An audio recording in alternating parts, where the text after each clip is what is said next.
Amen. Amen. Que le nom de notre Dieu soit loué à jamais. Jina ya Mungu wetu sifiwe kwa milele.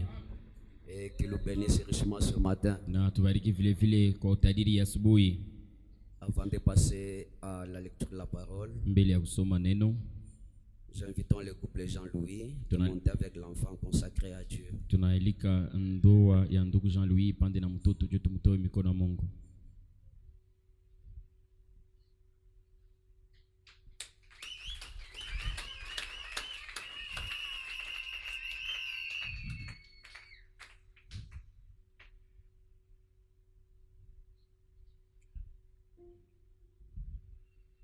Nous prions. Tunaomba. Dieu Tout-Puissant, le Seigneur Jésus-Christ, nous te sommes infiniment reconnaissants ce matin, ô Dieu, pour ces jolis cadeaux que nous portons dans nos mains, ô Seigneur Jésus. Quand nous voyons l'enfant en bonne santé ainsi que sa maman, ô Dieu, nous manquons les mots avec lesquels nous avançons au devant de toi, Père. Parce que ce n'est pas tout le monde qui est parti à la maternité et qui a quitté Seigneur Jésus-Christ, Saint et Sauve, comme nous voyons notre Seigneur, bien-aimé sœur. Mon Dieu, mon roi, tu as dit laissez les enfants venir à moi. Le royaume des cieux est comparable à ceux-là qui leur ressemblent. C'est-à-dire que mon Dieu, mon roi, cet enfant vient. Mon Dieu, mon roi, peut-être apporter Seigneur Jésus-Christ ce matin, afin que Dieu puisse le bénir, oh Dieu. Afin que Dieu puisse, mon Dieu, mon roi, le protéger, Père divin. Nous prenons, mon Dieu, mon roi, cet enfant, nous le cachons dans le creux de ta main, pour que mauvais esprit ne puisse jamais le toucher, au Seigneur. Nous te demandons de pouvoir accomplir les buts pour lesquels cet enfant est envoyé sur cette terre et dans la maison, mon Dieu, mon roi, de tes enfants que voici. Seigneur Jésus, puisses-tu t'interposer entre cet enfant, mon Dieu, mon roi, ainsi que tout esprit mauvais qui viendrait nuire à sa santé, au Dieu de grâce. Béni sois-tu, mon Dieu, mon roi. Il y avait des choses, mon Dieu, mon roi, qui n'allaient pas, Seigneur Jésus, par la présence de cet enfant dans la maison, Père, qui est, mon Dieu, mon roi, un déblocage de toute la situation, au Dieu de grâce. Nous te recommandons cet enfant, au Dieu bien-aimé. Je te recommande sa maman, Seigneur Jésus, qu'elle soit, mon Dieu, mon roi, à même de comprendre la responsabilité que tu lui donnes d'être, mon Dieu, mon roi, le 5e évangile pour ces enfants que tu lui donnes, Père divin, parce que c'est une responsabilité sacrée à laquelle elle aura à répondre un de ces jours, oh Dieu. Bénis, mon Dieu, mon roi, son papa, Seigneur Jésus.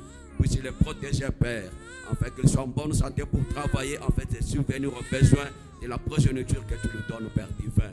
Oh Dieu de grâce, s'il y a des filles, mon Dieu, mon roi, qui languissent et cherchent, mon Dieu, mon roi, aussi à porter des bébés, tu as encore les Jéhovah El Shaddai pour eux aussi, Seigneur Jésus. Sois le Dieu de ta parole ce matin. Nous consacrons, mon Dieu, mon roi, cet enfant à toi, tout pour ta gloire, dans le nom infaillible du Seigneur et Sauveur Jésus-Christ. Nous avons ainsi prié. Amen. Amen.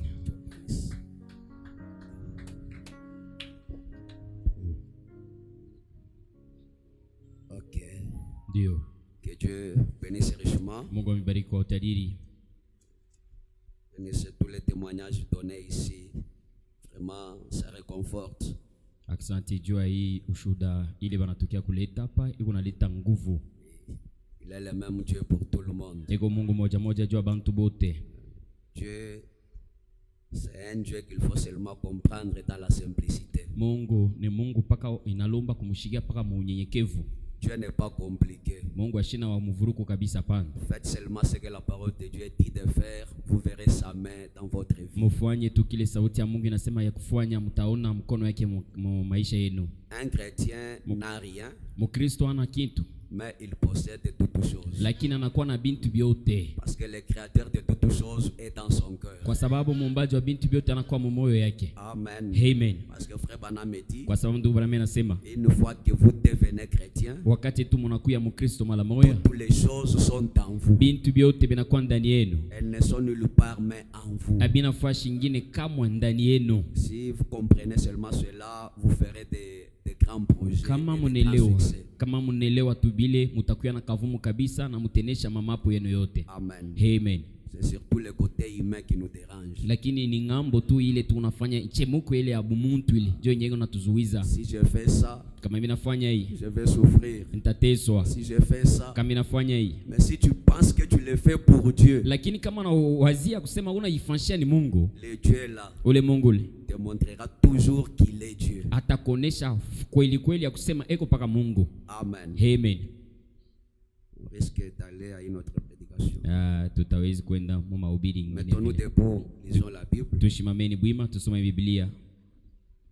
Prenons là où nous avons lu le vendredi, Tubebe fashile tulisoma mukajitano 1 Corinthiens 14. Korinti wa kwanza sura yake ya 14. Lisons les 3 premiers versets. Tusome mistari 3 ya kwanza. Recherchez la charité, Mutafute mapendo, aspirez aux dons spirituels, lakini muweke nia mufukuzie mazawadi ya kwa kiroho, mazawadi ya kiroho, mais surtout à celui des prophéties. zaidi kwa hii ya kinabii. En effet, celui qui parle en langue ne parle pas aux hommes, mais à Dieu. Kwa hii ule anakuwa inasema mlugha asisemezee kwa bantu, lakini anakuwa inasemezea kwa Mungu, Car personne ne le comprend. kwa sababu mtu hata mmoja ashimwelewe. Et c'est en esprit qu'il dit des mystères. Lakini ni muro ndio mwenyewe anakuwa inasemezea masiri. Celui qui prophétise, au contraire, Ule anakuwa anatabiri kwa lwake, parle aux hommes, yanasemezea bantu, les édifie, eko na bakankamisha, les exhorte, eko na basubutisha les console. na anabafaridi. Nous prions. Tunaomba. Te disons merci Père ce matin, alors que nous venons de lire ta parole. Viens Seigneur Jésus, nous donner réellement ce qui en est le contexte. Parle-nous Père. Nous voulons sentir, oh Dieu, ta présence parmi nous Seigneur Jésus. Car cette parole que nous venons de lire, c'est toi. Ôte-nous du chemin Père. Prends le contrôle de tout au nom de Jésus-Christ. Amen. Amen. Je vous asseoir. C'est depuis le vendredi qu'on a introduit ce sujet ici. Je vous ai dit que, vous savez, Frère Branham me dit, ce que l'église reçoit doit venir de la chair. Vous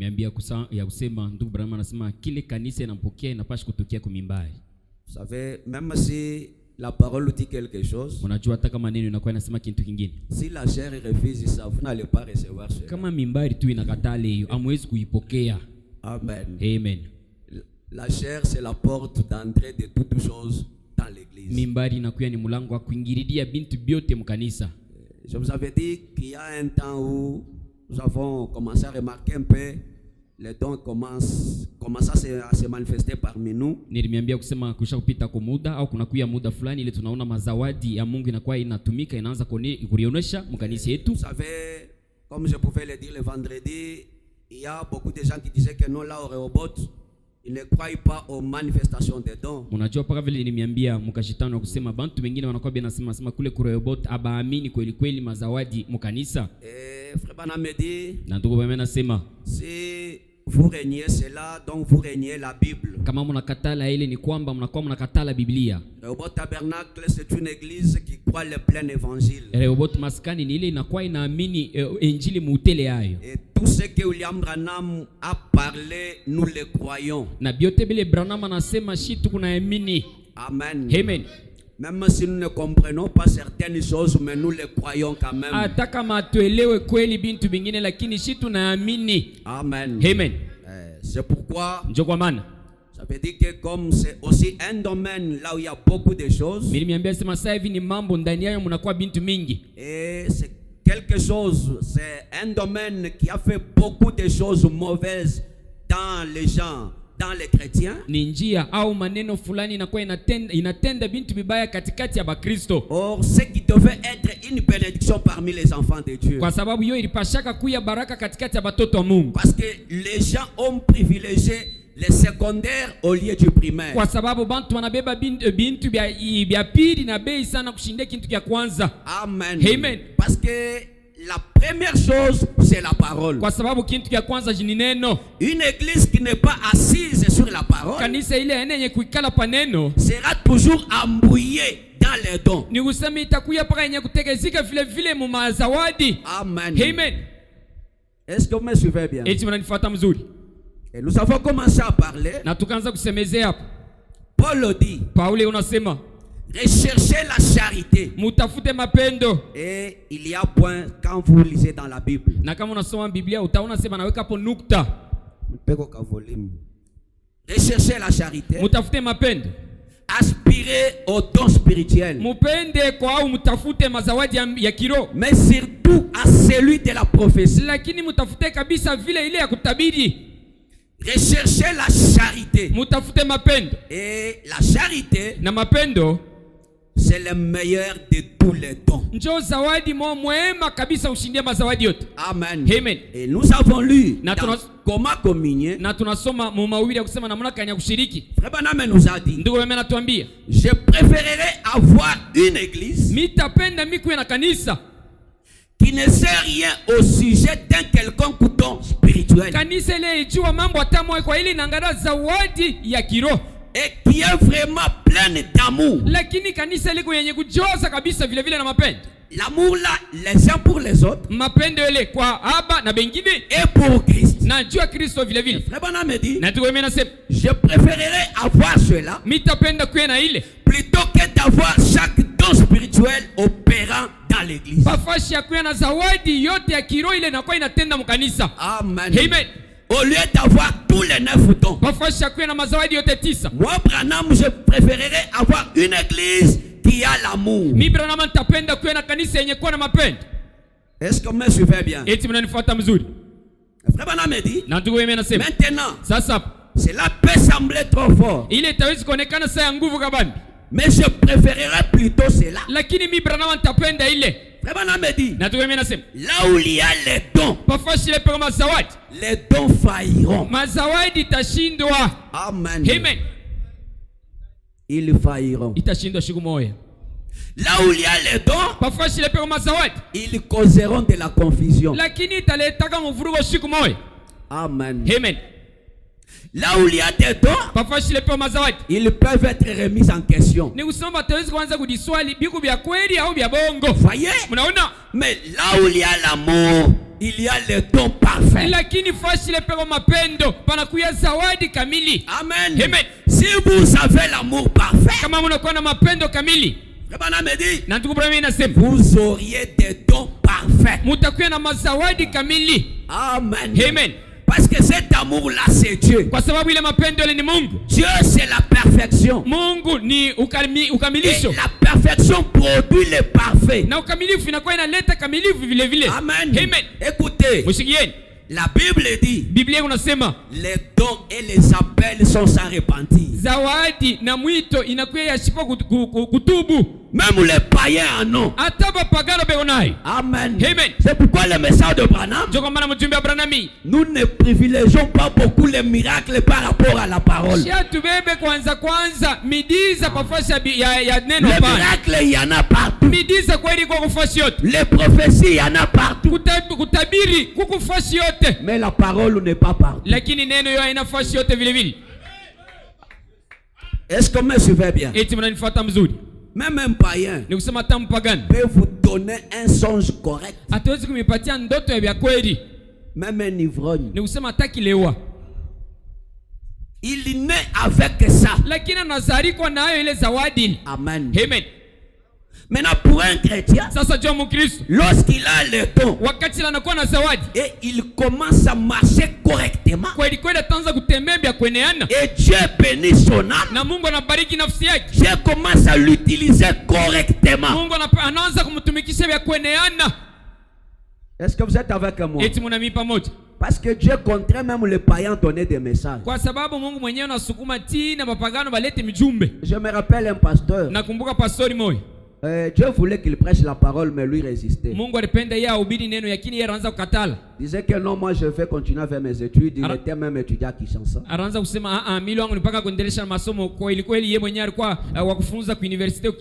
Et Dieu a fait qu'il commence à devenir fou. Pale sasa Mungu akafanya njoo aanze kuya majimu. Maintenant, Dieu a suscité un païen dans le quartier. Sasa Mungu analamusha mpagano mu quartier. Pour aller, va dire à ce monsieur. Njoo kumtuma kusema wende ambia ule muntu. La folie là. Majimu iko nayo.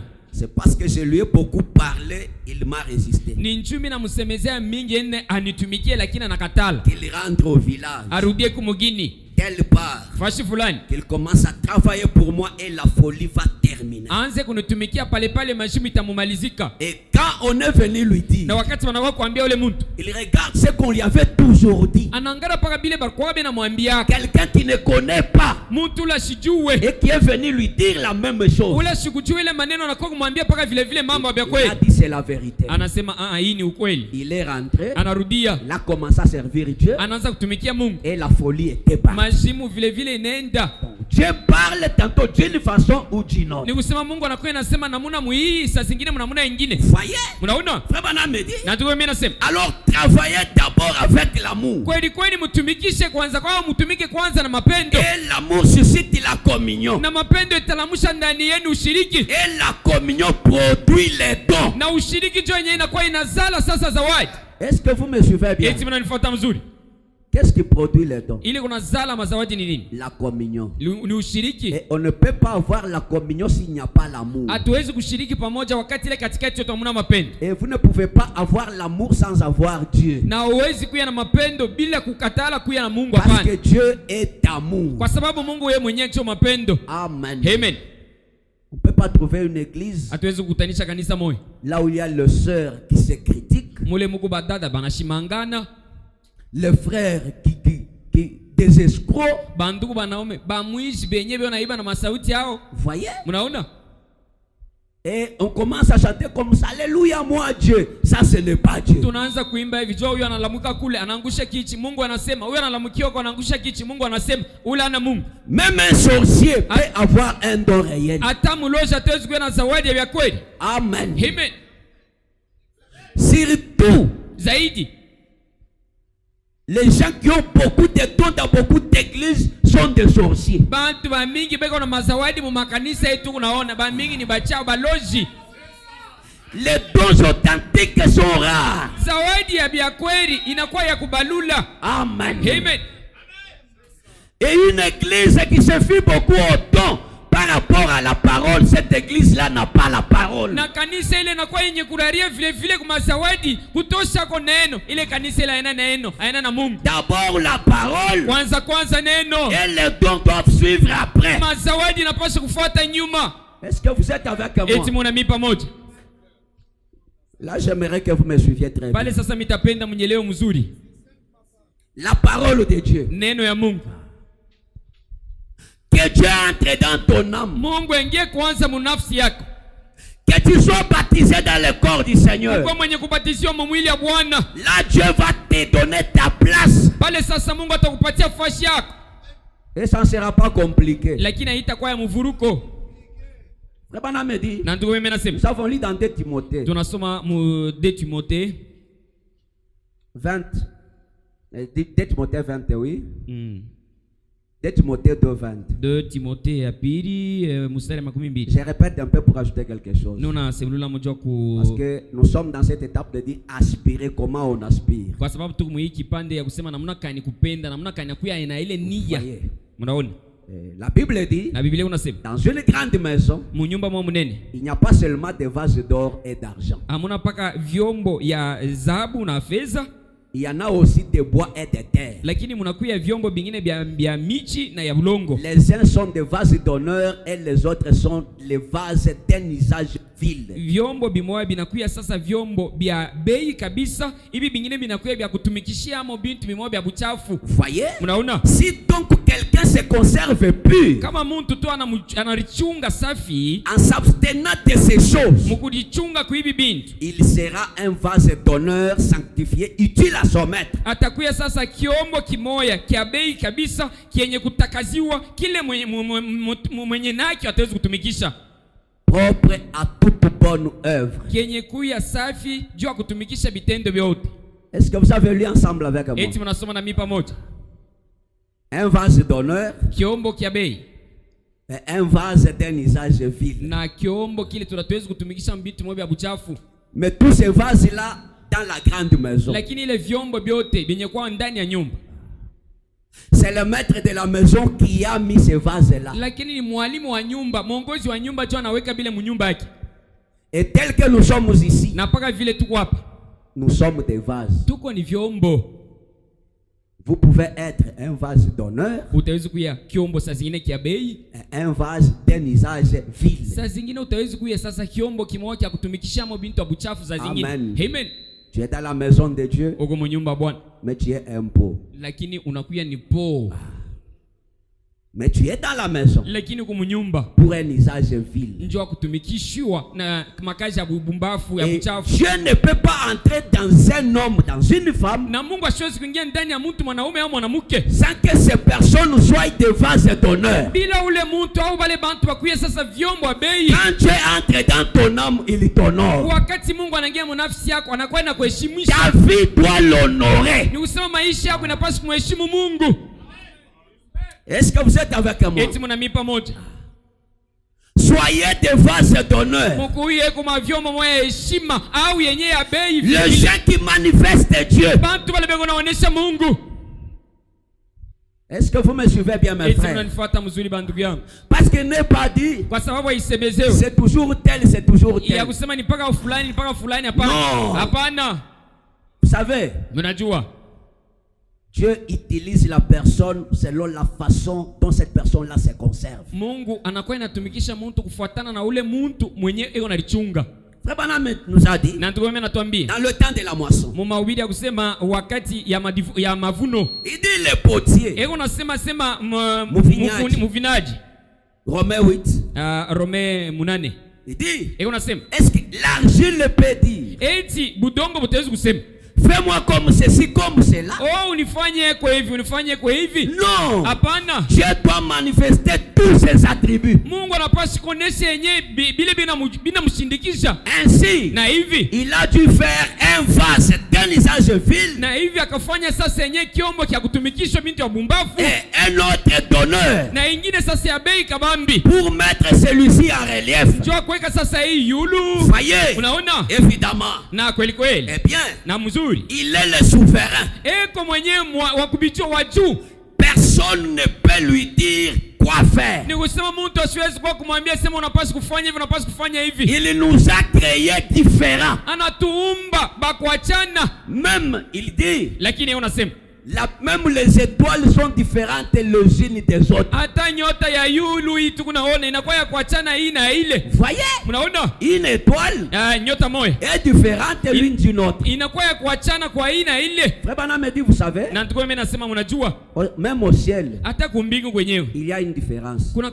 Kunakuwa achanisho. Parmi les anges là. Katikati ya wale malaika. Tous les anges ne sont pas égaux. Malaika bote bana pamoja. Il y a les chérubins. Kunakuwa sasa ba chérubins. Il y a les séraphins. Kunakuwa ba séraphins nabo. Il y a une différence là-bas. Kunakuwa achanisho pale. Branham me dit, nous sommes tous différents. Na ndugu mimi nasema shi bote tu ba kuachana. Dieu Mungu a des grandes montagnes. Anakuwa sasa na milima mwa mnene na mrefu, mnaona? Il a des plaines. Anakuwa sasa na plaine au il a des prairies et des herbes. Anakuwa sasa na mayani na mabintu vyote vyote. Dieu a créé des déserts, il a créé l'eau. Mungu anaumba maji, anaumba tena na jangwa. C'est un Dieu de variété. Ni Mungu wa kuumba bintu ya kuachana chana. Branham dit considérez son peuple ce matin. Ndugu Branham anasema mtazameni sasa taifa yake asubuhi. Nous avons des couleurs différentes. Sisi tunakuwa na marangi ya kuachana. Tout ça c'est pour la gloire de Dieu. Hii yote ni njoo utukufu ya Mungu. Donc Dieu ni kusema Mungu a des montagnes. Anakuwa na milima. Et quand tu veux être une montagne, na wakati unapenda kuwa mlima, tu dois travailler pour être une montagne. Unapaswa kutumika kweli kweli njoo kuwa mlima.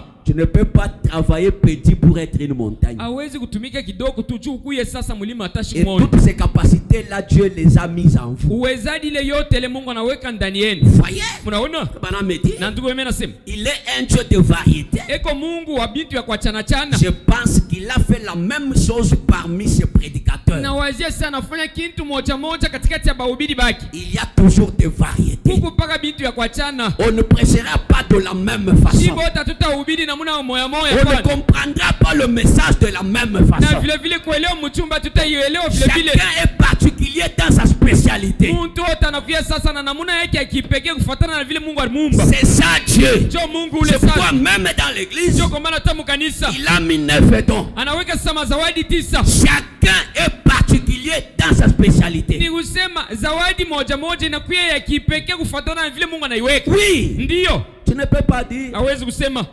Oh, moi, j'aime comme Dieu utilise la sœur Tantine, je vais être comme elle. Hawezi kusema hapa Ça c'est du anasema. copier-coller. Hawezi kusema sasa hivi Mungu anakuwa anatumikisha da Tantine na mimi napenda na mimi nikuye saa ye.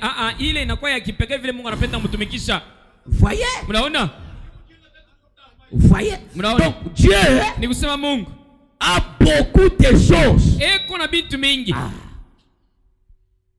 Cherche ta spécialité à toi. Ni kusema wewe tafuta sasa kujua kwako kwa kipekee kwako wewe mwenyewe. Ne cherche pas à copier quelqu'un. Usitafute sasa uende ufuatilishe mtu mwingine. Ne prêche pas comme l'autre prêche. Usihubiri sasa hivi huyo na hubiri vinaona anza Prêche la façon dont Dieu t'a taillé. Uhubiri kufuatana na vile Mungu mwenyewe anakuchonga. Amen. Amen.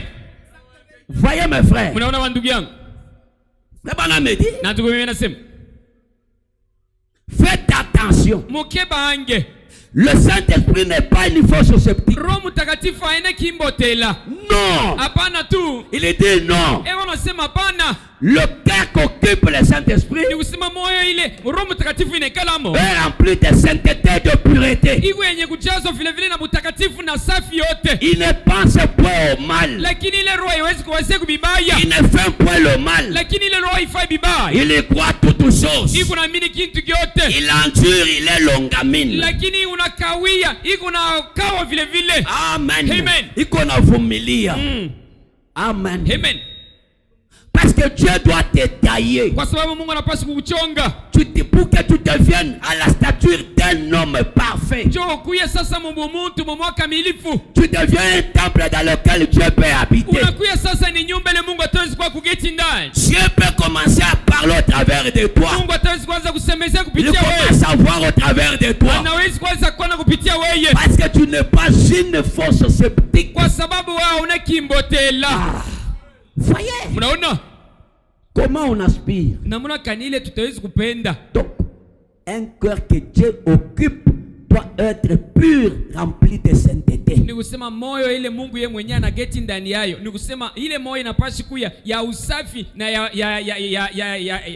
ya utakatifu. Bana nous a dit dans la guérison de la fille de Jairus. Ndio Roma anatuambia utunzaji wa mtoto wa Jairus. Il est dit, anasema le royaume de Dieu yasema ufalme ya Mungu est dans l'être humain. Iko ndani ya mtu.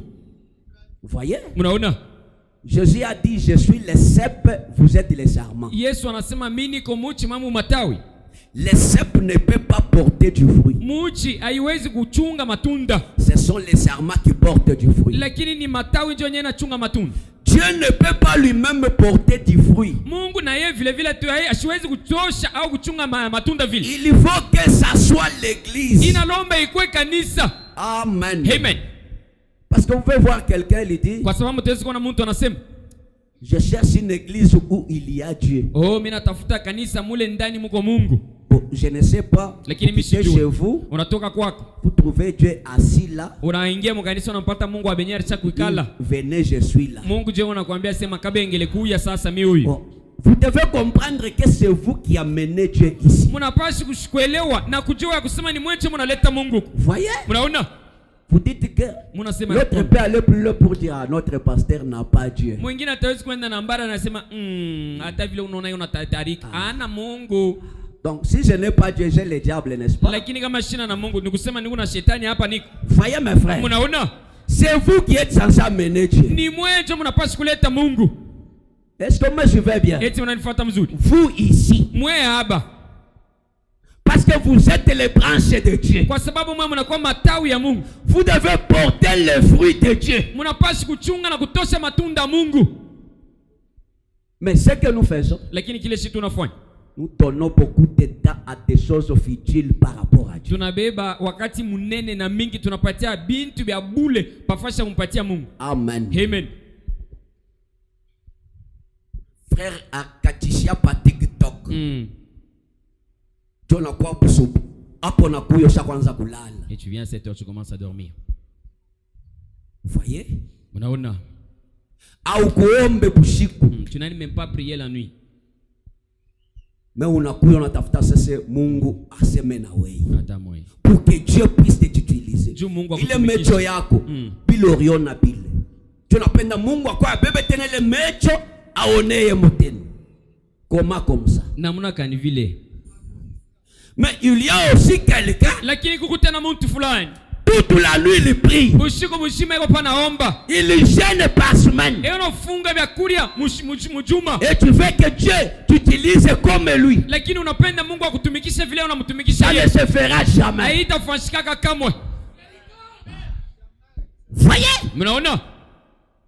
Dieu cherche des cœurs consacrés. Mungu anatafuta mioyo ya kujitoa. C'est ça mes frères. Vous savez, les magiciens font beaucoup de sacrifices que les chrétiens. Ils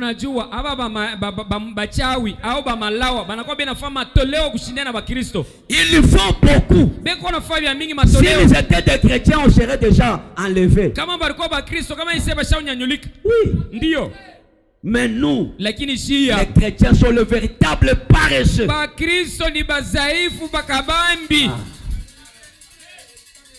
Voyez? Et c'est une honte. Frère Branham me dit, les fruits là, il faut qu'il vous prenne vous les serments, que Dieu vous prenne vous pour porter du fruit. Lorsque vous les serments, vous abandonnez au cep. Alors les fruits apparaissent. Amen. Amen. Abandonnez-vous à Dieu, vous allez voir Dieu. C'est ça. C'est aussi simple que ça. Frère Branham me dit, voyez-vous ce que je veux dire? Dieu a besoin de vos mains. Amen. Vos mains là. Dieu en a besoin. Parce que la Bible dit, ils imposeront les mains aux malades et les malades seront guéris. Mais quelles sont ces mains là? Ce sont vos mains. Voyez?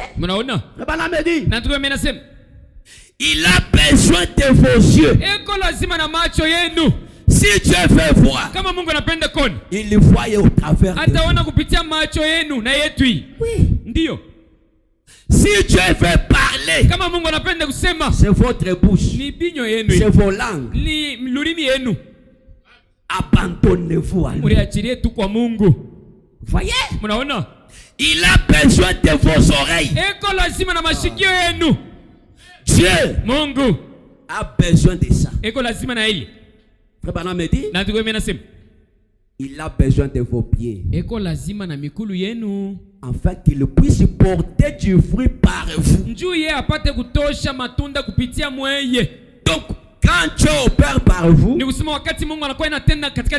n'est pas vous, c'est lui. Et toute la gloire lui revient. Amen. C'est pourquoi quand vous voyez quelqu'un, quand Dieu opère un miracle, commence à hausser les épaules. Non, ces miracles-là ne viennent pas d'une source pure. Qui êtes-vous après tout? Abandonne-toi tout simplement que Dieu opère. Voyez? Frère Branham me dit, dans un plus grand témoignage, 15:11-53, le paragraphe 22, il dit, j'imagine Pierre avec sur lui un vieux tablier de pêche couvert de graisse. Voyez, Jésus a dit, tu es Simon, suis-moi. Tu deviendras un pêcheur d'hommes. diplôme. utakuwa sasa wa kuloba manafsi. Frère Branham me dit, Na ndio mimi nasema je préférerais entendre ça mitapenda mimi kusikia ile que n'importe quoi que je connaisse. mafasha hivi vitu vyote vile mimi najua. Entendre quoi? Kusikia nini? Jésus te dit, suis-moi. Yesu anakuambia sasa unifuate. Voyez mes frères. Mnaona bandugu yangu? Oh, vous direz. Mtasema Maintenant une minute. sasa hapa dakika tu moja Vous mtu. n'avez pas de diplôme. Hauna na diplome yenyewe. Toi Pierre qu'on Wewe appelle. Petro mwenyewe unaita una na diplome. Dieu n'a pas besoin de diplôme. Mungu ashina lazima na diplome hata. Tout ce qu'il lui faut, Yote linamsaidia. tout ce que la personne qui suit Christ doit avoir, Kitu kile mtu leo anamfuata Kristo anapaswa kuwa nayo. c'est de suivre seulement Christ. Ni ya kufuata mpaka Kristo. Qu'est-ce qu'il dit? Yeye unasema nini? Suis-moi. Wewe unifuate tu. Tout simplement. Kuna malizika. Il ne pourrait même pas connaître son nom s'il était placé devant lui. Yeye mwenyewe ashipasha kujua hata jina yake kama balimweka mbele yake. Banabeba tu jina banandika se ijo vile banandika ka Pierre. Asikutafuta kama banayeka banamuuliza sema ini nini? Ashiyue. Kusoma kwenye ashifunza. Voyez? Mnaona? Frère Branham dit. Na ndio mimi nasema. La Bible dit c'était un homme du peuple sans instruction. Biblia unasema alikuwa ni mtu wa taifa washipa kufunza. Non seulement il était sans instruction, hapana paka vile ashugua kufunza, mais c'était un homme du peuple. Lakini alikuwa mtu wa taifa. Voyez? Mnaona? Muntu sa un homme ordinaire.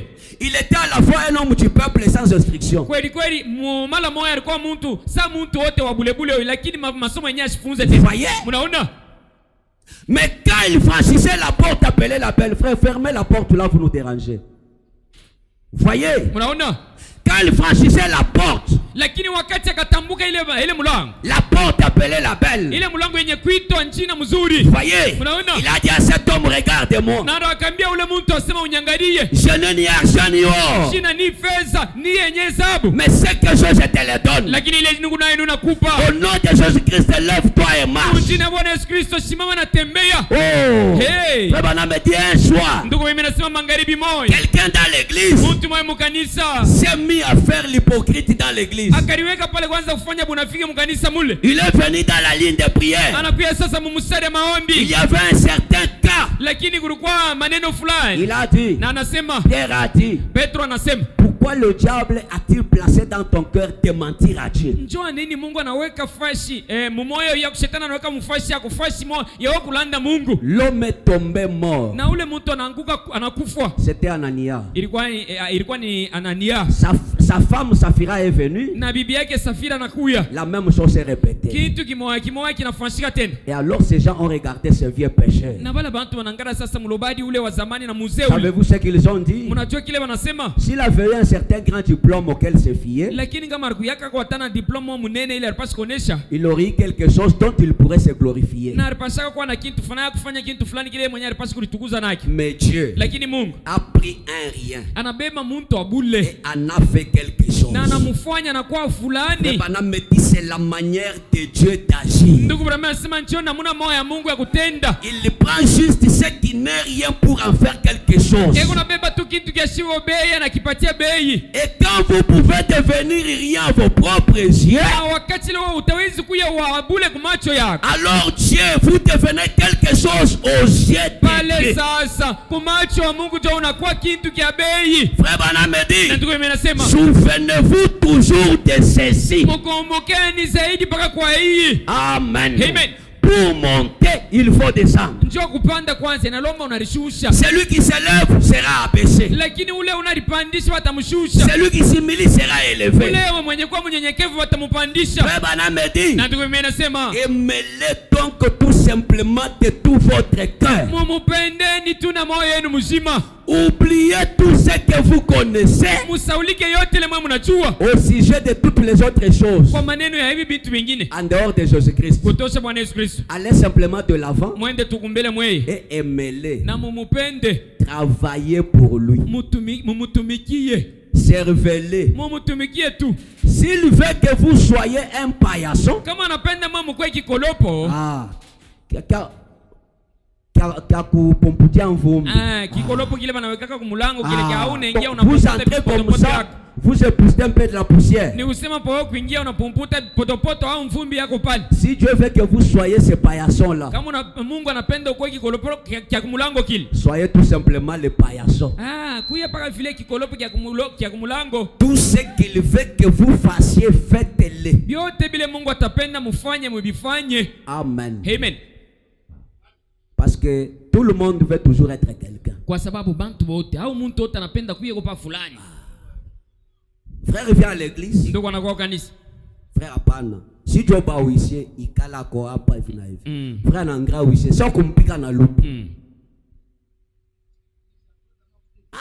Frère. Quand ils sont là c'est pour l'ordre. Baba uisie wakati mwana baona basha kusimama. Wewe mwenyewe unakuwa mkanisa kipengo, kiburi, mais tu veux que Dieu te parle. Lakini unapenda Mungu akusemezee.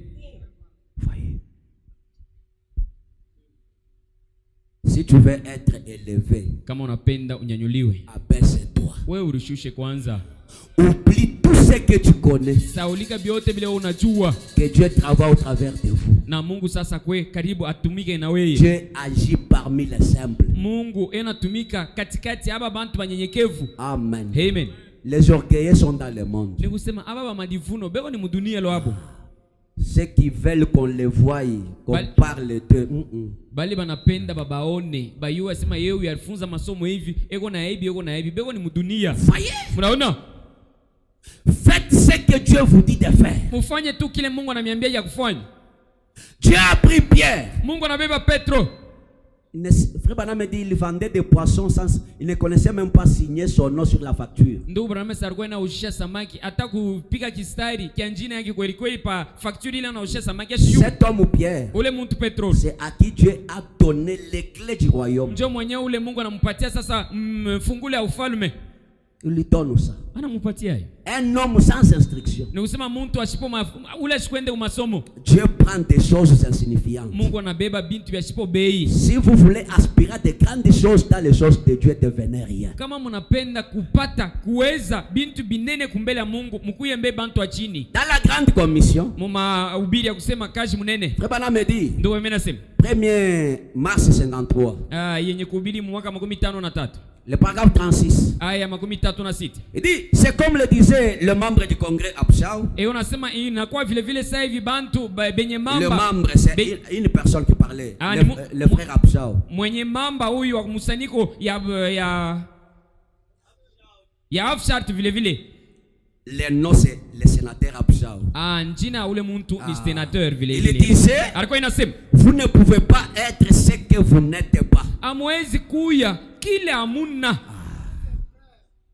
Vous ne pouvez pas être ce que vous n'êtes pas. Hawezi kuya kile hauna. C'est donc vrai. Ile ni ukweli. Frère Branham me dit, na ndugu wangu nasema, plutôt nous comprendrons cela, plus nous aurons du succès. Lakini wakati tutashikia hii kweli kweli tutakuwa na kavumu mingi. Amen. Amen. Kama unayua tu kile wiko. Unaanza kutumikia kile wiko. Utenda kumbele. Amen. Amen. Vous savez, aujourd'hui nous avons beaucoup de problèmes. Parce que nous disons je vais être comme tel. Je vais être comme tel. Maintenant tu oublies toi ce que tu es. Vous voyez? Frère Branham me dit, soyez juste ce que vous êtes. Dieu veut que vous soyez tel que vous a créé. C'est lui qui t'a créé.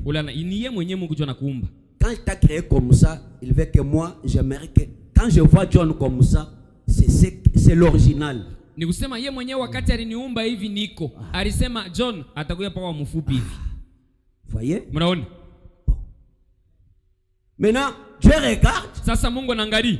Regarde le John qu'il a créé. Anaangalia sasa John mwenyewe il dit non, moi je n'ai pas créé un John comme ça. Asema mimi wa John wa hivi mishikumuumbe mishimujue. Voyez? Mnaona? Donc restez ce que vous êtes. Mubakie tu kile mwiko. Nakuta mama tu ashakoesha. Ena kulula kumejo. Ena kunywa na sekata. Asoka mishifanye hivi. bwanangu atenda kuona bengine.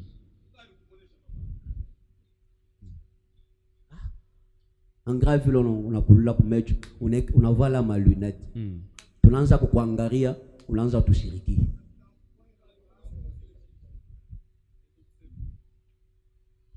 Unafaa vile vitu gani? Si bibai. Kwa paka vile wiko. Ndio. Mungu, kuko bantu bengine Mungu atangasa hapana. Mimi sikumbake wa hivi. Mimi sikumbake wa hivi. Restez ce que vous êtes. Mubakie kile mwiko. Soyez ce que vous êtes, Dieu va vous bénir. Mukwe kile mwiko, Mungu atamibariki. Voyez? Mnaona? Na ndugu mimi nasema. Gardez cela à l'esprit. Muchunge ile muro yenu. Si Dieu veut que vous soyez un paillasson dans sa maison, soyez. Kama Mungu anapenda ukwe kikolopo munyumba yake, kuya kikolopo tu wako. Bana me dit j'aimerais être le meilleur paillasson qu'il a créé. Ndugu Branham sana anapenda mimi kikolopo kia kweli kile yeye mwenyewe Mungu anaumba. Voyez? Mnaona? Ou quoi que ce soit dans la maison de Dieu. Au nini ingao munyumba Bwana. Laissez-moi remplir ma tâche le mieux que je peux pour lui. Munyancheko nitimize kazi, nifanye kazi yangu vile yo yenyewe inastahili. Amen. Amen. Écoutez. Mshigeni. Les dons, ce n'est pas que on peut parler des dons spirituels. Mazawadi aina yasima mazawadi tutaweza kusemezea mambo mazawadi ya kiroho. Mais il y a différents dons. Lakini kuna mazawadi ya kuachana dans la maison de Dieu. Munyumba Bwana. Il y a des choses que vous faites. Si la personne là n'est pas là, ça ne marche pas. Kuko bintu bingine munafanya kama ufulani ulana hapo mtaona tu ase abiendeke mzuri. Et quand tu reconnais la tâche que tu fais dans l'église, na wakati unavumbula na unajua kazi ile unakuwa unafanya kanisa, attelle ça à ça. We lamata kuile kabisa. C'est là où Dieu veut te voir. Njoo pale Mungu anapenda kukuona. Amen. Amen. Mnaona kazi ya Mungu abafanyake jua kufanya. Kama unataka kuimbia Mungu, fanyia mo repetition. Ushanze kwa kuimba bintu vya kutushirikisha. Vous savez, ni kazi ya Mungu uifanyie mu.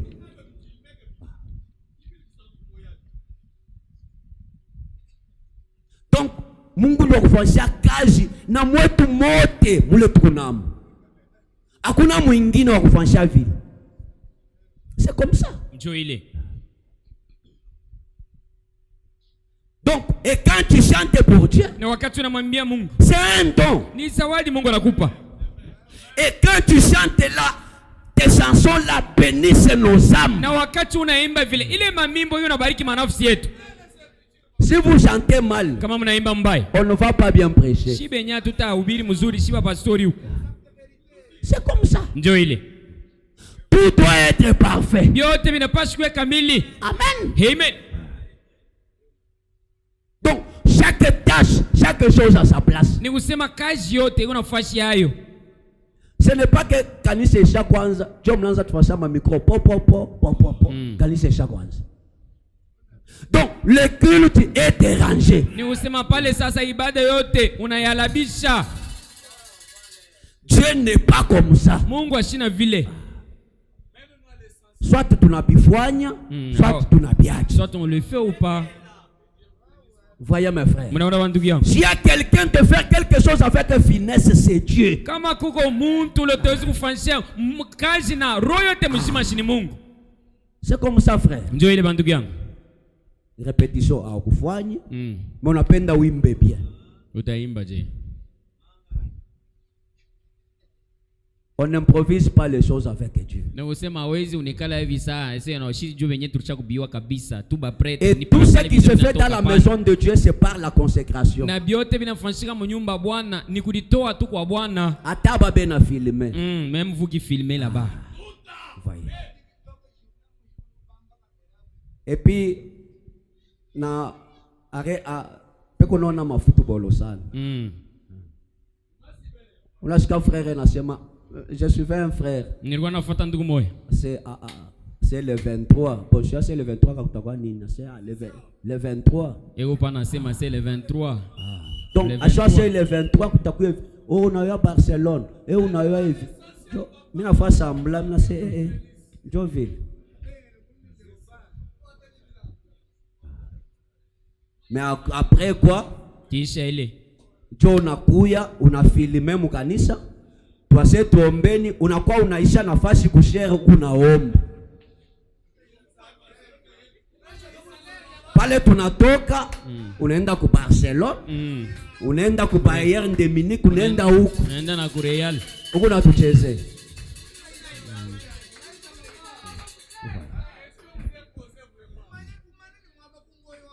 Soit tunabifanya, soit tunabiacha. Wewe. Nous voulons aspirer à de grandes choses. Tunapenda kupenda kuya na nia ya bintu binene. Écoutez-vous les jeunes. Mushikieni mwe babiana hapa.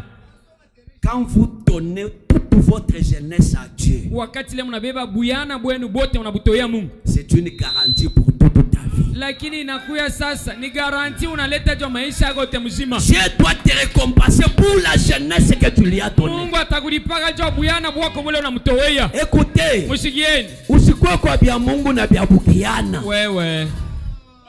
Voyez. Mnaona? Un jeune kiana tu unacha pombe, unacha busharati, unakuwa kuiamo, et tu vas voir ta vie comment elle va être. Tu vois ile saa ile utaona vile maisha yako itabadilika. Amen. Amen. C'est ça. Ndio ile. Ne venez pas. Msikuye tu. Ça pas le kumukanisa unabakia bien là. Bien aimé. Unatoka donc kote tukupana kupata. Vous voyez? Et tu fais que tu es tête. Kisha unapenda Mungu akusaidie. Frère Branham me dit. Na tuko mimi nasema. Je suis dans nous avons vu son étoile, nous sommes venus pour l'adorer. Niko mahubiri kusema tunaona nyota yake na tunakuja kumwabudu. Ça c'est 1263. Yenye kuhubiri mwaka 63. Paragraphe 60. Aya 60. Frère Branham me dit. Ndugu Branham nasema. Dieu peut utiliser chaque partie de notre être si cela est converti à lui. Mungu ataweza kutumikisha kipande kia mwili yetu kiote kama kweli kile kinabadilika kinakuwa kiake. Est-ce que vous me suivez bien? Eti mnanifuata mzuri? Chaque partie ni kusema kipande kiote de ton corps là, kia mwili ya kweli, Dieu peut l'utiliser. Mungu ataweza kuitumikisha si cela lui est converti. Kama kweli ile unaitoa kwake. Frère Branham me dit. Na tuko mimi nasema. Tout ce que nous sommes. Yote ile tuiko.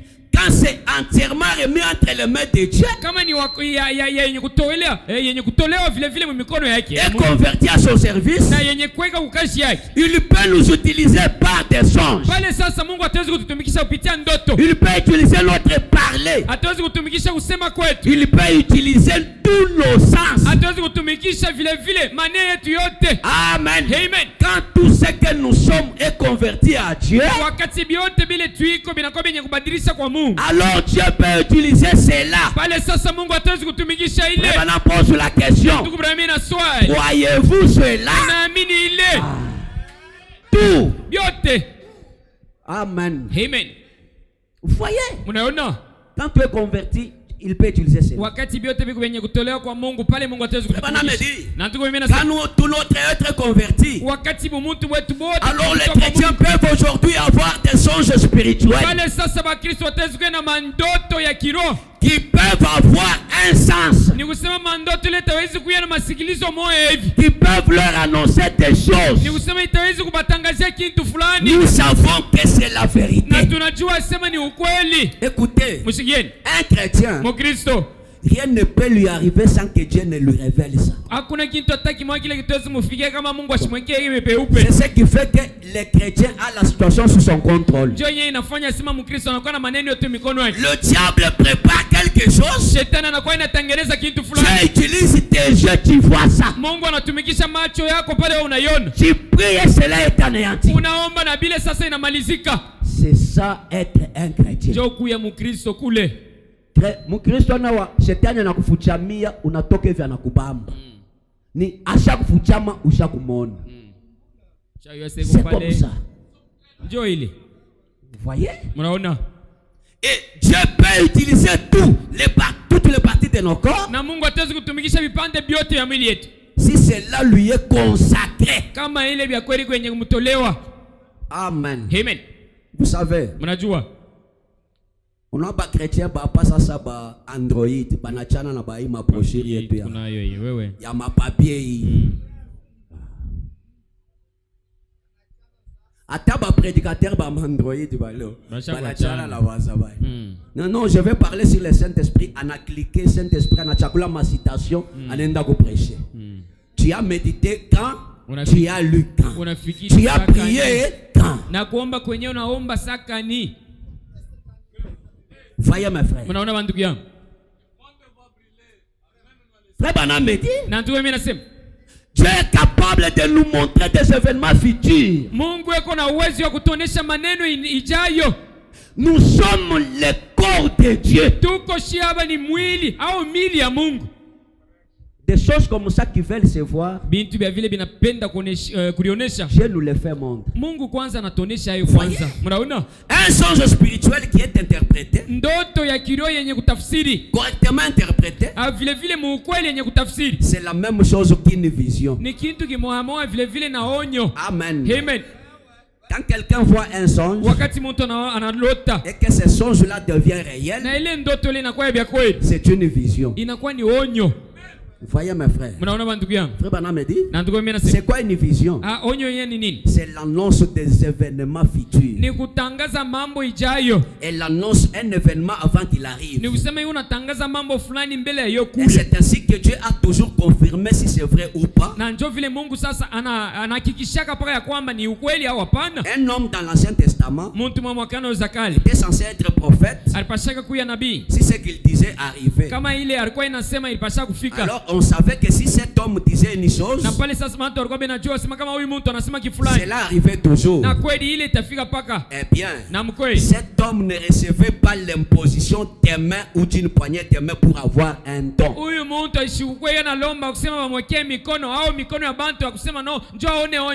Il naît avec ces dons-là, lesquels se trouvent en lui à la naissance, avant sa naissance. On n'impose pas les mains pour avoir les dons.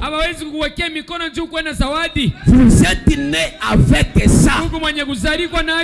C'est votre façon d'agir, de se comporter qui amène Dieu de vous utiliser. Voyez, si seulement vous vous abandonnez à Dieu, Dieu a beaucoup de voies par lesquelles il peut se révéler à vous. Est-ce que vous comprenez comment aspirer? C'est s'abandonner à Dieu. Frère Branham me dit, les dons, c'est sauter du chemin. Vous laissez la voie libre pour que Dieu opère. Donc toutes les facultés qui sont en vous sont mortes. Même la prédication, c'est comme ça. On peut méditer, mais quand nous venons ici, il y a des choses que nous parlons dont on n'a pas prémédité. Et on change même le sujet pendant qu'on est ici. Donc Dieu vous dit, ne parlez ça, laissez ça. Voyez frère, il se peut que vous ne soyez pas un prophète. Il se peut que vous ne soyez pas un docteur.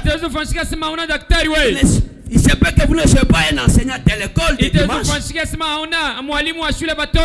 Il se peut que vous ne soyez pas un prédicateur. Mais il y a des voies par lesquelles Dieu peut se révéler à vous. Vous voyez? Ça peut être par des songes. Ça peut être par une quelconque autre voie. Si seulement vous vous abandonnez comme Joseph. Joseph, le mari de Marie. Il n'y avait pas de prophète en ce temps. Il a trouvé que sa femme était déjà enceinte avant qu'ils ne vivent ensemble. Maintenant, il a voulu l'abandonner discrètement.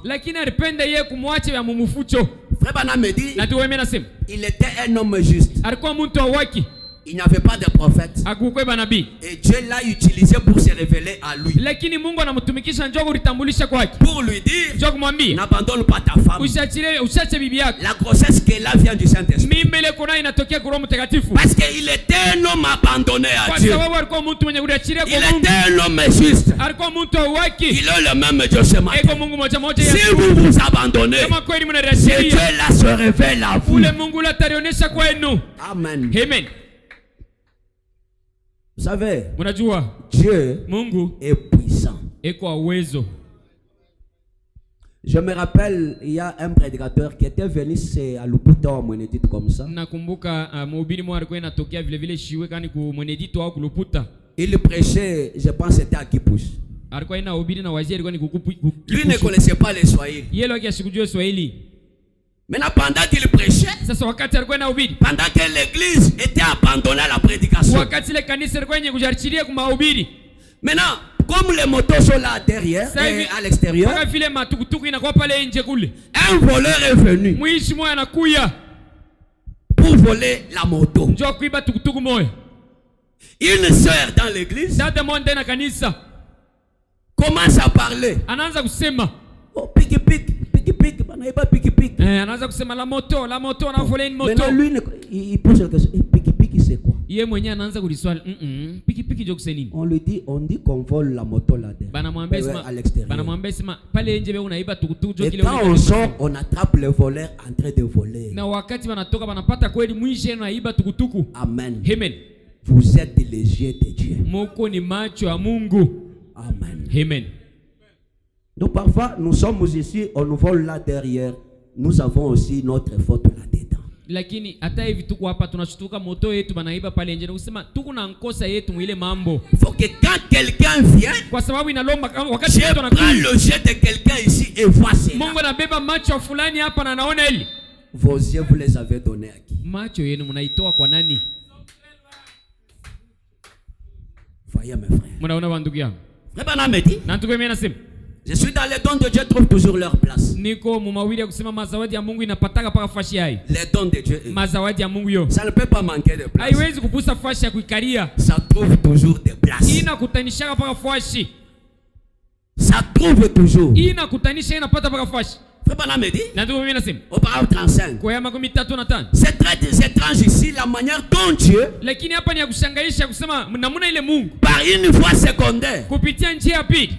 Dieu parle effectivement aux gens par des songes. Mungu anakuwa anasemezea kwa bantu vile vile kupitia ndoto. C'est quoi cela? Naamini ile Branham. Voyez? Mnaona? Eh bien, na mzuri. Un songe. Ndoto. S'il est interprété correctement. Kama iko kwenye utafsiri mkweli kweli. C'est la même chose qu'une vision. Inakuwa vile vile na onyo. Si un songe qu'il est interprété. Kama ndoto wanaitafsiri mzuri. Dieu a utilisé cela depuis les temps anciens dans l'Ancien Testament. Kweli kweli Mungu anatumikisha tangu wakati ya zamani mwakano za kale. Et tout au long des âges. Na muibi sasa yote. Il a promis d'utiliser encore cela dans les derniers jours. Analaka sema atatumikisha tena ile mshiko wa mwisho. Et frère Branham me dit. Na ndugu Branham hapa inasema. Eh bien. Mzuri. Les gens peuvent manger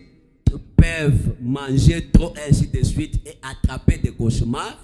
Bantu batawezi kujiba sana. Njoo anaanza kulala, anaanza kulotakana tu. Ce ne sont pas des véritables songes spirituels. Bile unalotakana ile. Aina sasa mandoto ya kiroho. Amen. Amen. Lorsque vous lisez cela, ça ne répond pas. Wakati mnasoma ile, haijibu, hailete jibu ya mzuri. Amen. Amen.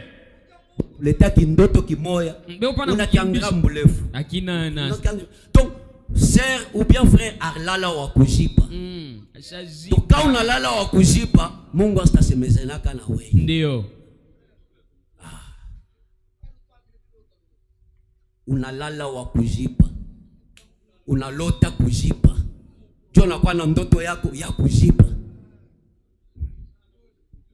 voyez unaona. Ce ne sont pas des songes. Lakini ile ana ndoto. Baba me dit. Na tuwe mimi nasema. Certains de ces songes peuvent paraître justes. Ndoto nyingine katikati ya hii ndoto itaweza kuonekana ya kweli. Toutefois, il y a de véritables songes spirituels. Maana yote kweli kweli kuna kama ndoto ya kiroho. Et frère Branham me dit. Na tuwe mimi nasema. Et ici au tabernacle. Na huko kumaskani huko. Nous savons que Dieu Dieu donne au peuple des songes. Tunajua se Mungu anapatia taifa mandoto. Et ils sont interprétés. Na ile mandoto wanaitafsiri. Ils s'accomplissent. Na inatimizika. Ils sont réels. Na ni ya kweli tu. Voyez? Mnaona? Mais c'est un moyen secondaire qu'il utilise. Lakini ni namuna ya pili jo yenyewe inakuwa inatumikisha ile maneno. Amen. Amen. Même ici. Hata il y a des frères, ils ne songent pas souvent. Quand il te dit un songe, tire attention. Kuko ndugu mwingine yeye kulala lawake kulota shilotake zaidi, lakini kama napima kulota mkebangi kwa sababu itawezi kufika ni ya kweli. Vous savez aussi que frère Bana me dit muntu la laka sana shilotake. Sa wakufu. Jundoto ni pakachikachi ya kulamuka na kushingisha. Muntu la saula alotake. Alotake. Muntu la lotake asilalake sana. Sakula la sa ongra yulu.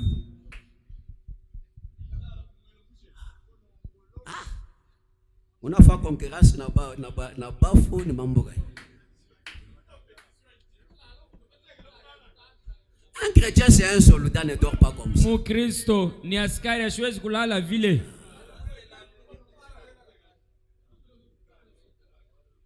Vous dormez profondément. Unalala sana unabeba na mkulu na unaweka mtoto wako. À tel point que un frère vous dit pasteur, unaona mimi na vini ko silotaki. Silotaki. Bon, imaginez muntu silotaki. Si ule muntu ni wakufu. Ulotaki. Ka ulotaki sione kwa ta vision. Kama unake vision susikieko. Sasa weka yako ni nini? Voyez? Naona unasema na kusaba sio na bibi na mtoto wa kitanda.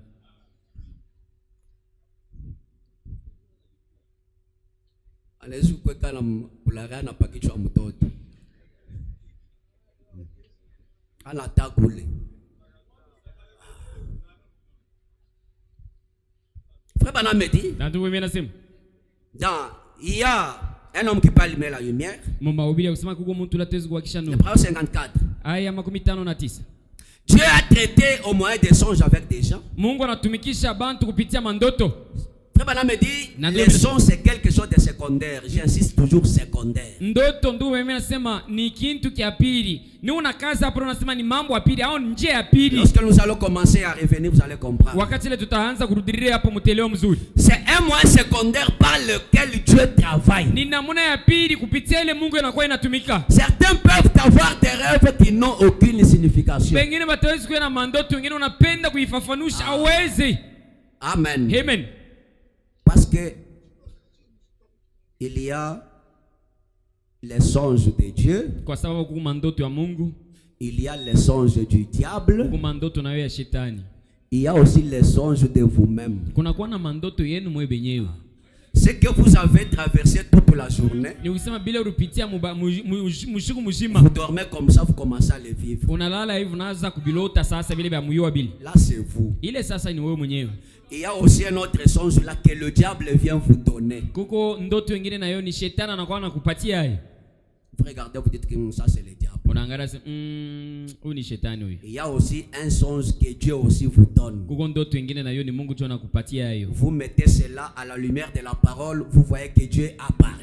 Unakuwa unaiweka sasa ulikalashi ya neno, unaangalia sasa hii ni Mungu tu anasema. Ça peut être même un avertissement. Itaweza kuwa saa zingine ni ukalamusho. Voyez? Unaona? Mais il y a aussi des songes qui n'ont pas de signification. Mandoto nyingine nayo namna yao kuimanisha hakuna namna. Bana me dit vous pouvez trop manger et faire des cauchemars. Ndugu mmesema utaweza unajiba sana, unaanza kulotakanya. Mais les songes étaient moins secondaires. Lakini ndoto inakuwa ni njia ya pili. Voyez? Mnaona? Dieu a protégé son fils par les songes. Mungu akakinga mtoto wake kupitia ndoto. Pour dire à Joseph que oui, avec cet enfant en Égypte. Njoo kumwambia Yusuf asema kimbia na huyu mtoto Misri. Parce qu'il n'y avait pas le prophète dans le pays. Kwa sababu hakuyake nabii mtauni. Il devait donc utiliser des songes. Ililomba atumikishe mandoto. Frère Branham me dit ce n'était même pas un songe qui nécessitait une interprétation. Ndugu Branham anasema haikuwa hata ndoto yenyewe ilikuwa inalomba sema baitafsiri. L'ange a dit, malaika anasema Joseph ne craint pas de prendre avec toi Marie. Yusufu shi kwa na boka ya kubeba Maria sa bibi yako. Parce que l'enfant qu'elle a conçu vient du Saint-Esprit. Kwa sababu mtoto ule anachukua anatokea kwa Roho Mtakatifu. Voyez mes frères. Mnaona bandugu yangu? Maintenant quand Dieu comme vous utilise comme ça. Sasa wakati Mungu anakuwa inamitumikisha vile. Cela montre que Dieu t'a honoré. Ile inamaanisha inaonesha sema Mungu anakuheshimu. Maintenant quand Dieu honore quelqu'un. Sasa wakati Mungu anaheshimu fulani. Tout le monde est obligé d'honorer ce que Dieu a honoré. Pale sasa bantu bote banakuwa wenye kusukuma nje kuheshimu zaidi vile vile kile Mungu yeye mwenyewe anaheshimisha. Amen. Amen.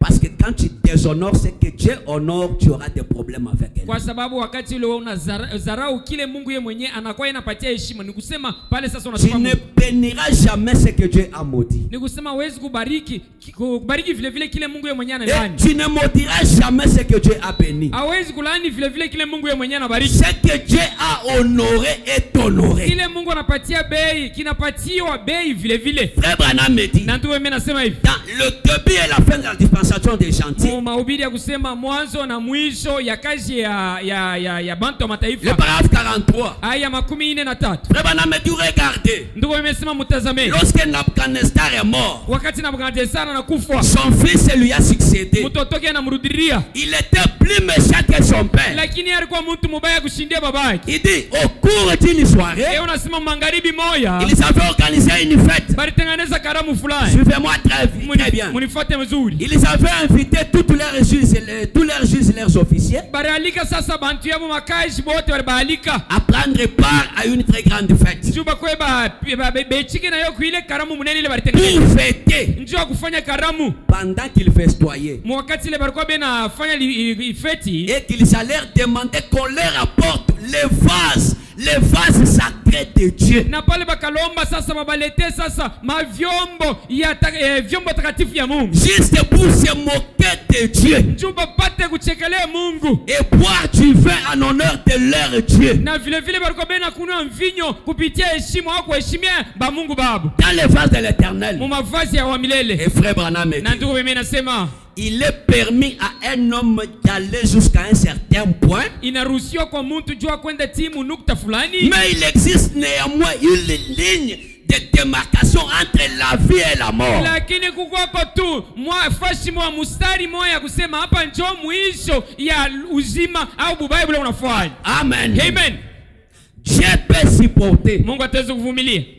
Mais il y a une limite intolérable. Lakini kuna kuya sasa mustari moja wanangara sa hapa tuwezi kupitisha. Où la personne ne doit jamais franchir. Mafashi lao mustari ile mtu asiwezi kuluka. Voyez-vous? Mnaona? Frère Branham me dit. Na ndio mimi nasema. Vous pouvez continuer pour un temps avec votre petite folie. Mtawezi kuendelesha kwa muda kidogo na yenyewe mashimu yenu ile. Mais vous ferez mieux de savoir où se trouve cette ligne-là. Lakini mtaweza kufanya nguvu yenu juu kuyua ile mustari kufashikani. Il dit. Et on a sema. Le Seigneur ne vous a-t-il jamais arrêté dans une certaine chose? Bwana shamishimamisha kako mkitu fulani. Il le fait pour nous tous. Lakini unaifaa vile juu yetu shibote. Il dit les rênes pour nous arrêter en disant. Lakini anakokota sasa yenye kifuno kietu juu kutuambia. Il tire en cotant kamba. Anakokota kamba vile vile. Pour vous arrêter. Njoo kumishimamisha. Pour te dire que ça suffit. Njoo kukwambia sasa haina malizika hapa inaendelea. Vous ferez mieux de surveiller ce que vous êtes en train de faire. Mutafaa mzuri njoo kuangalia ile mnafanya. Dès cet instant-là. Pale tu pale. Quand vous avancez pour franchir la ligne. Wakati ile mnasonga vile vile pale sasa mnatambuka yenyewe mstari.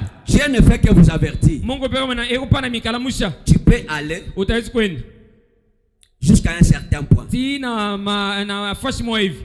Et il y a une ligne que tu ne peux pas franchir. Kunakuya sasa mstari ile wewe hawezi kupita. Écoutez. Msikieni. Quand nous prions, wakati tunaomba, tout le monde doit fermer les yeux. Bantu wote wanapaswa kufunga macho.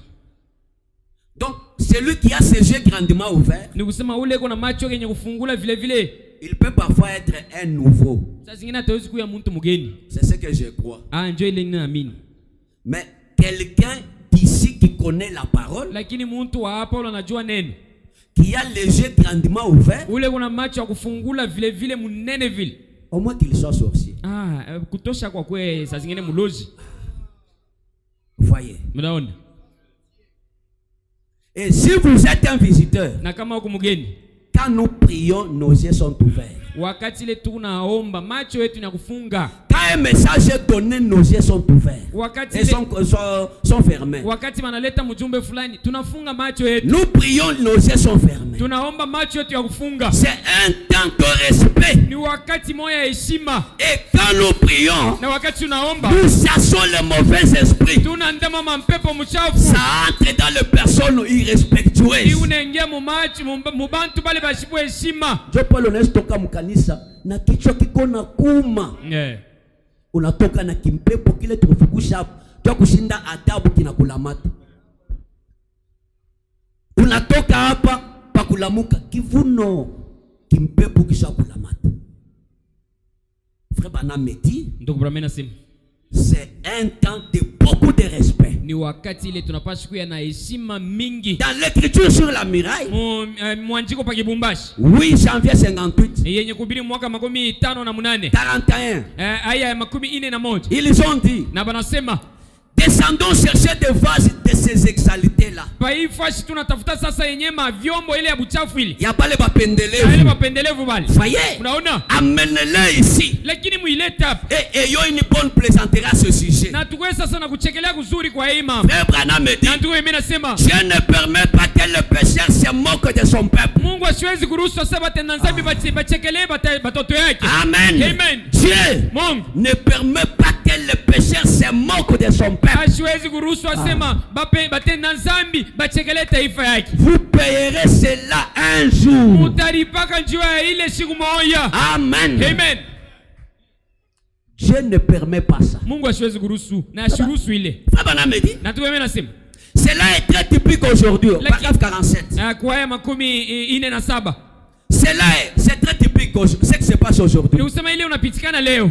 Les gens se moquent des choses saintes de Dieu. Bantu wanakuwa bena chekelea vile vile bintu takatifu vya Mungu. Ils se moquent des gens qui essaient de vivre d'une manière pure. Bwana wanachekelea bantu wanapima kutembea kuishi maisha safi. Les gens qui vivent une vie décente. Bantu wale beko naishi maisha mwa buchafu.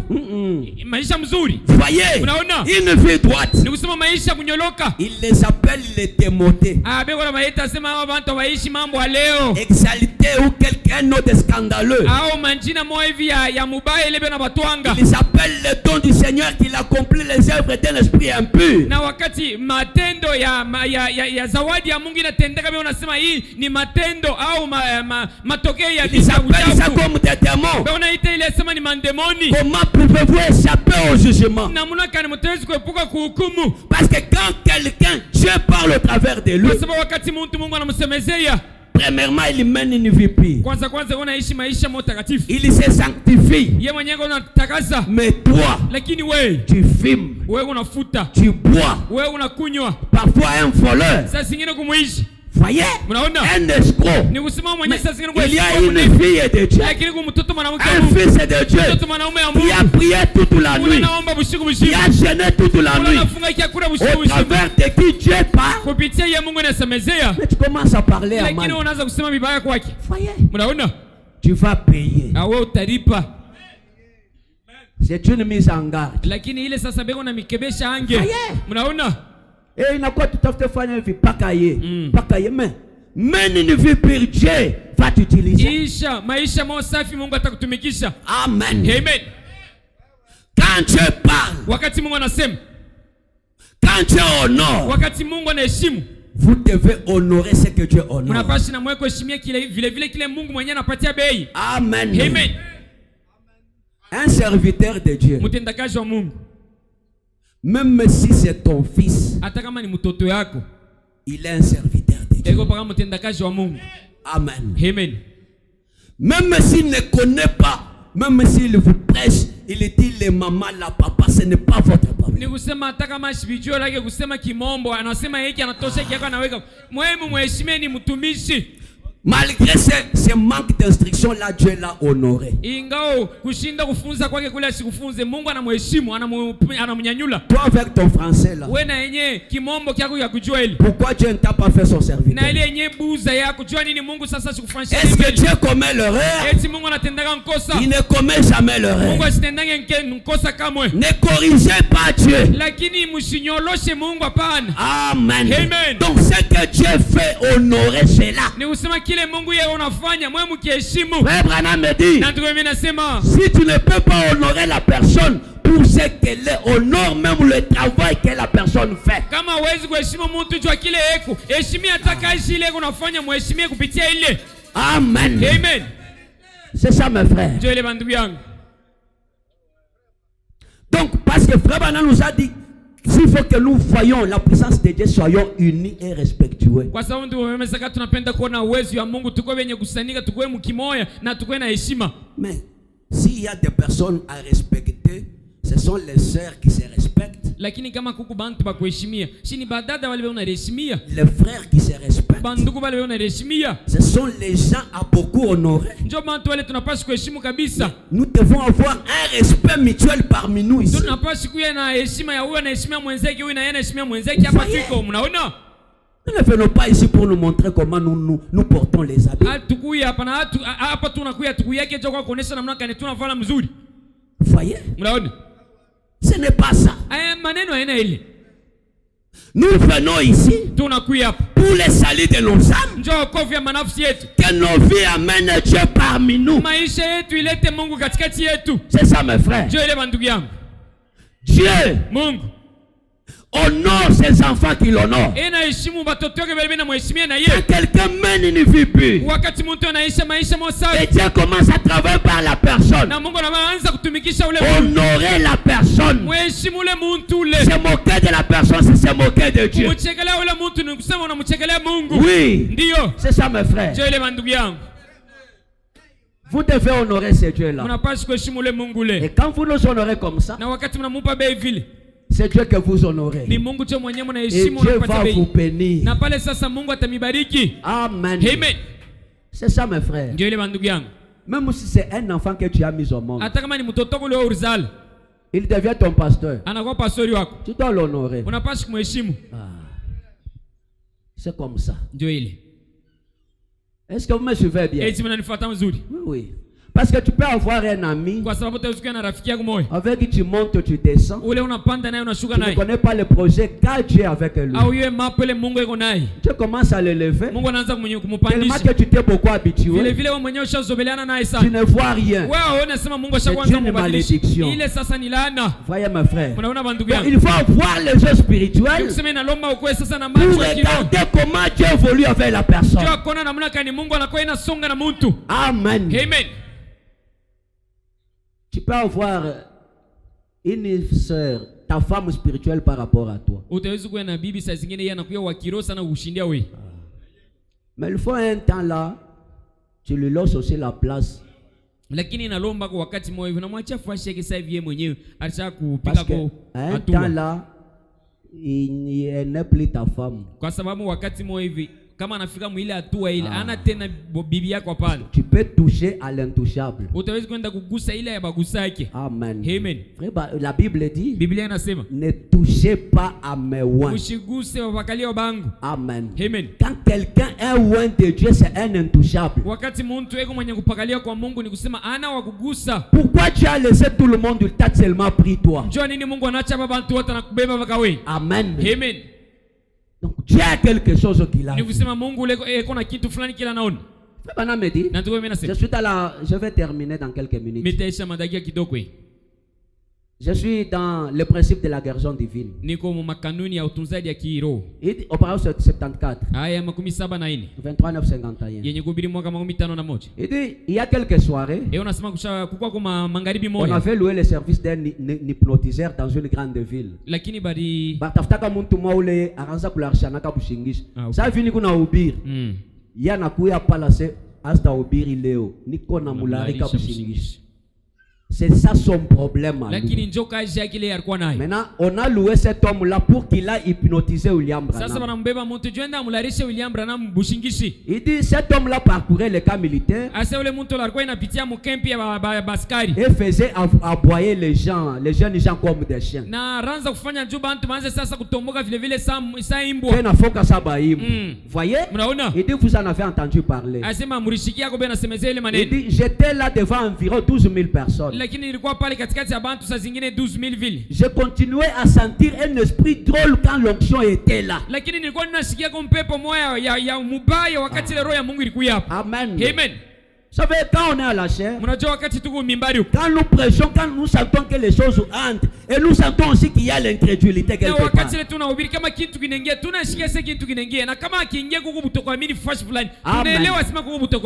il y avait cet esprit-là parmi les gens. Le bonhomme me dit, j'ai senti cela. Un homme était assis là. Il me regardait fixement comme ça. J'ai encore tourné le regard. J'ai encore vu un groupe de jeunes gens.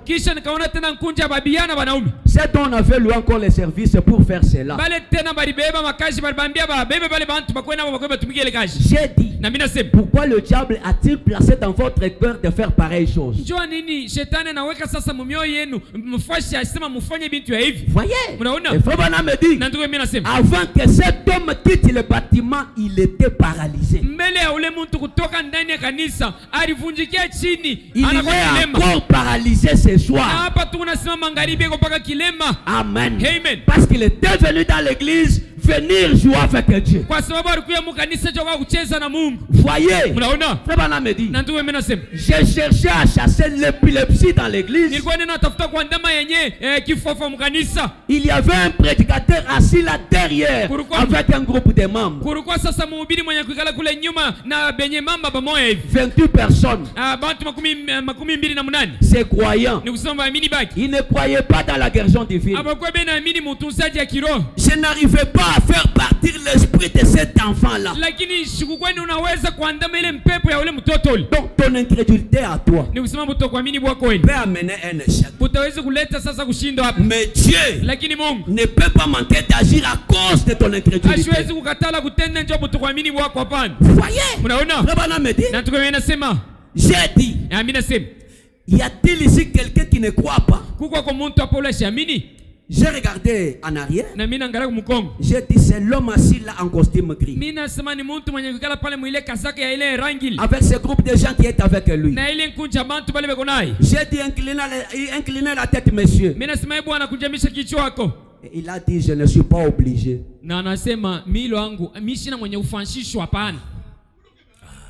Voyez? J'ai dit Père, Baba, ne tiens pas ce pauvre petit enfant innocent, coupable à cause de cette personne-là. J'ai dit Satan, sors, tu es libre. Et 28 personnes sont tombées par terre sous le coup de l'épilepsie là même. C'est vrai, on ne fait pas la religion. Mes amis, si vous ne comprenez pas, soyez respectueux. Amen. Est-ce que vous me suivez bien? Soyez respectueux. Vous savez, quand nous prêchons comme ça, nous nous attaquons aux esprits. Il y a des flèches qui montent et qui descendent. Et le diable, lorsqu'il est chassé, il cherche où entrer.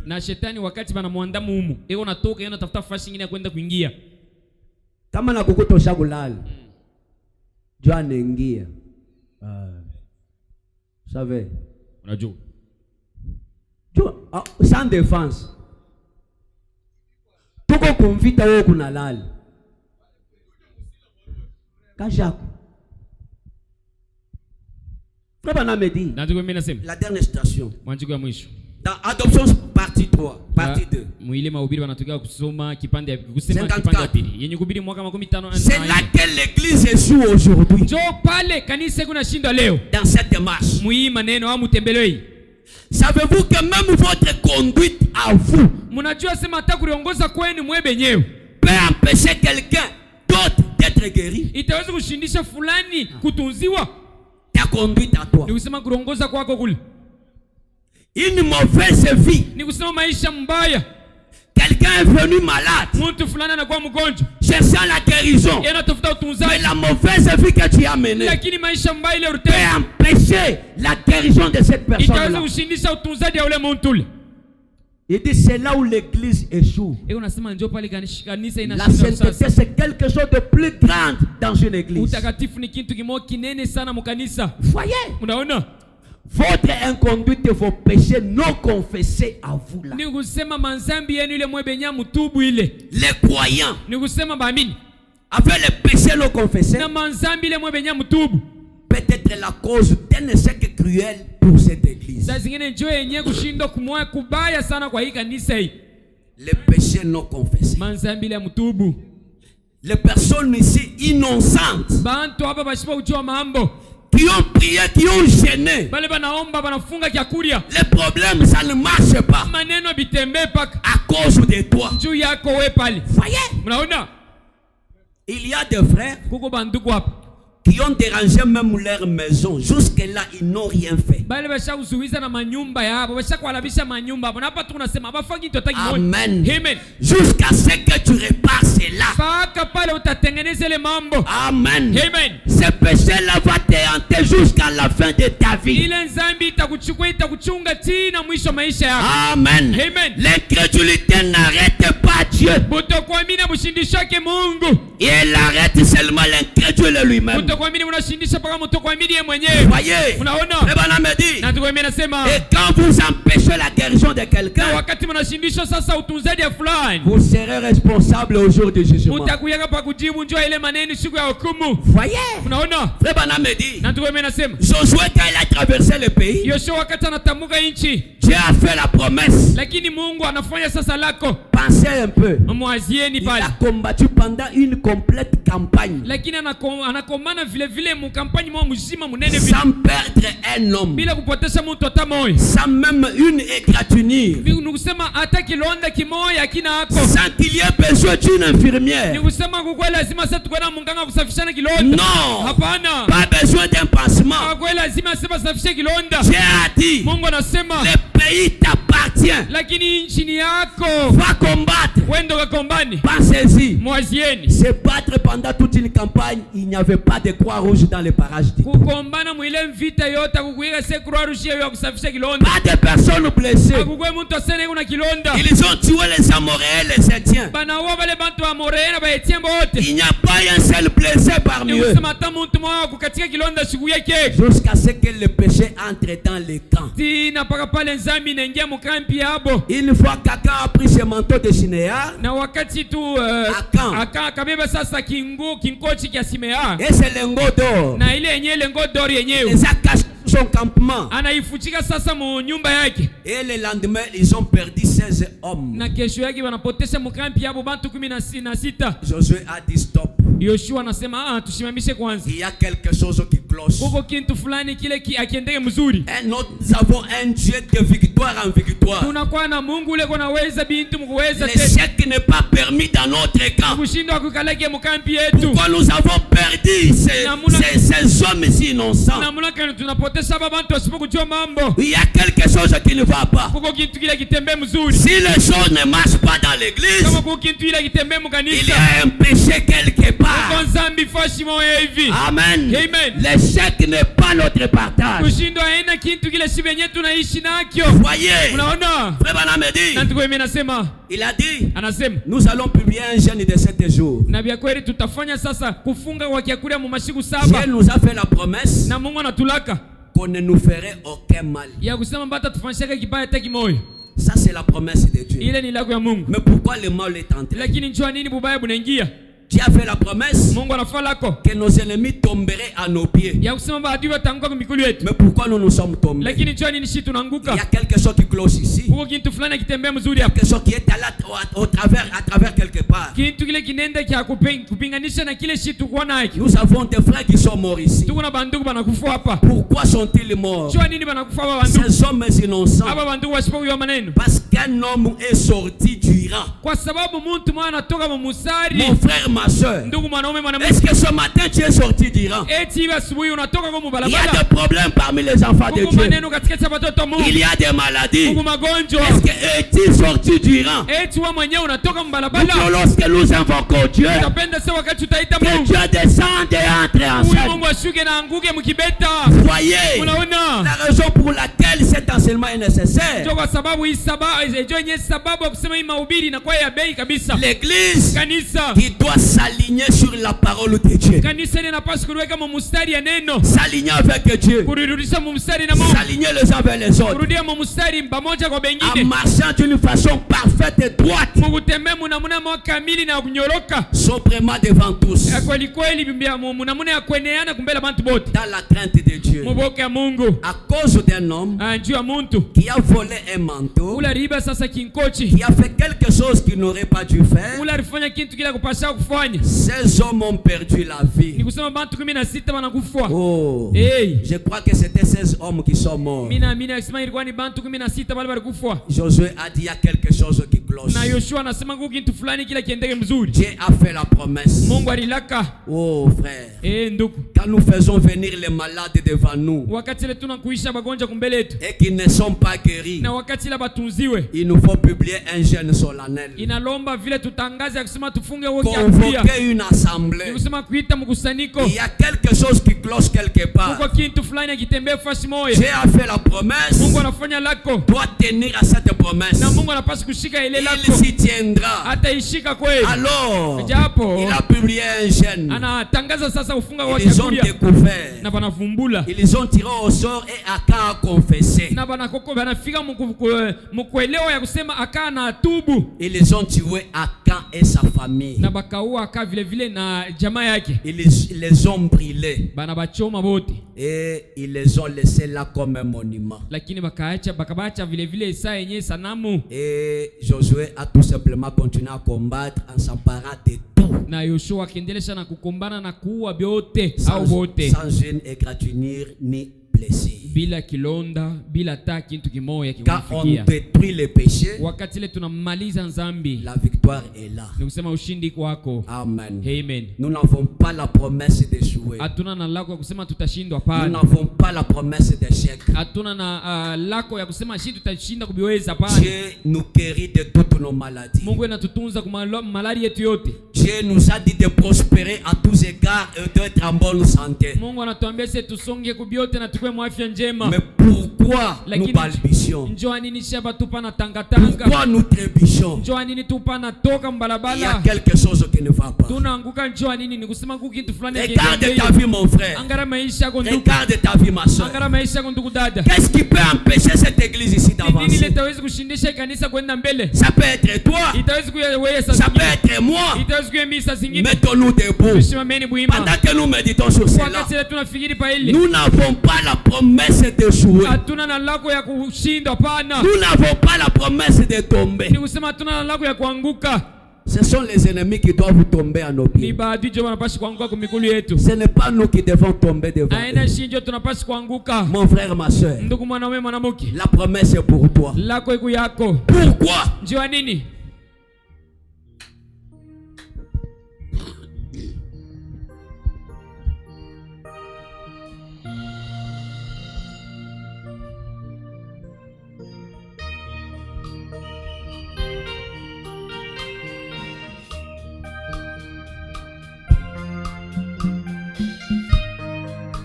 Dieu veut nous parler. Mungu anataka kuongea na sisi.